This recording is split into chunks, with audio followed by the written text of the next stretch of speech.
I first got a Twitter in 2009, and I remember thinking that I had found the perfect social media platform for me. The 140-character limit on the tweet seemed like such an exciting challenge for a young author like myself. However, the more time I spent on Twitter, the less uniqueness every single tweet seemed to hold. Powerful and monumental statements lumped into 140 characters seemed less than inspiring. Things that once had warranted a lengthy and in-depth response now received an LOL. Nice. Over the years, words on screen seemed less and less intriguing to me.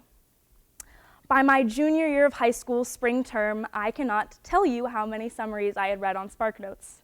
A Tale of Two Cities seems outdated. Romeo and Juliet? How cliché. Poetry was no exception to this rule. Maya Angelou's precedent-setting pieces seemed like something I'd seen online earlier that week, and Robert Frost's classic works seemed like a Facebook post I had seen earlier that day. Now, this was true until I discovered Sylvia Plath. Her poem, Lady Lazarus, literally exploded off of the screen.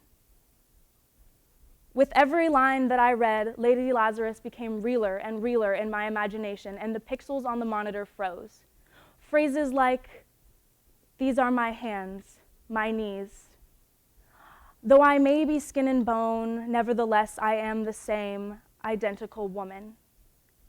And out of the ash I rise with my red hair, and I eat men like air," were phrases that brought something out of me that I had never seen before. The boards on my windows of my imagination were being torn down. With a head full of fiery hair and a heart full of fury, I was in unfamiliar territory for the first time in a long time. I was inspired. Shortly after that, I began working on my own works, and I realized that my social media could be a platform on which to share them. I shared short snippets and full-length readings of my poems, and I am positive that at one point, every single one of my followers had to debate whether or not to quietly unfollow me because of my interminable orations about poetry. You know, but how could I not share them? We hold at our fingertips a tool so powerful and with so much potential, yet instead we allow it to be an altar upon which we sacrifice our creativity for the sake of expedience and brevity. You know, while my transformation may not be all the way complete, it is well underway. And I see so much potential in that 140-character tweet, which I used to despise. I can only hope to see how our imaginations and visions evolve across these new vehicles. And now I'm going to share a poem that I have written about today's theme, Made in the Future. I think if a year ago you had asked me what the future of poetry might be, I would tell you that it was in the library, on the shelves, in the depths of a book that I would never read. Or maybe I would tell you that it was the finishing sequence of my English class in quarter 3. You see, at the time, poetry was a dead man's game, something hipsters would sit around and read when it rained, and there was no path involving poetry that resulted in all too coveted fame. Now, mind you, this is while I sat at my desk and music blasted from my speakers and my phone buzzed for me to pay attention. But at the end of my English class in quarter 3, my teacher had a secret assignment she had forgotten to mention. We were to write a poem of our own, or if we had one we already liked, at least an extension. So I sat down and I clicked away at some keys, and for the first time in a long time, my mind felt surprisingly at ease. And at that moment, I knew at least what my future with poetry would be. Lengthy.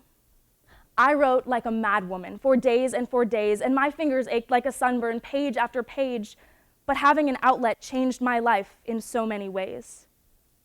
And I started to see poems in the sun and the moon, and I started to see poems where darkness used to loom. Poetry was my heart's new unsung song with its own rhythm and tune. And I discovered that even when our entire generation is glued to a screen, we still have some feelings, even if we think them better left unseen. Because I see poems on my Twitter, my Facebook, and more. In fact, I don't have an account where there isn't poetry galore. Because I see it in anger, and I see it in happiness too. I see poems in grass green, and I see poems in sky blue. Just like there's beauty in sadness, I think that there's an explanation due, in which words can come in handy for explaining feelings that may be foreign to you.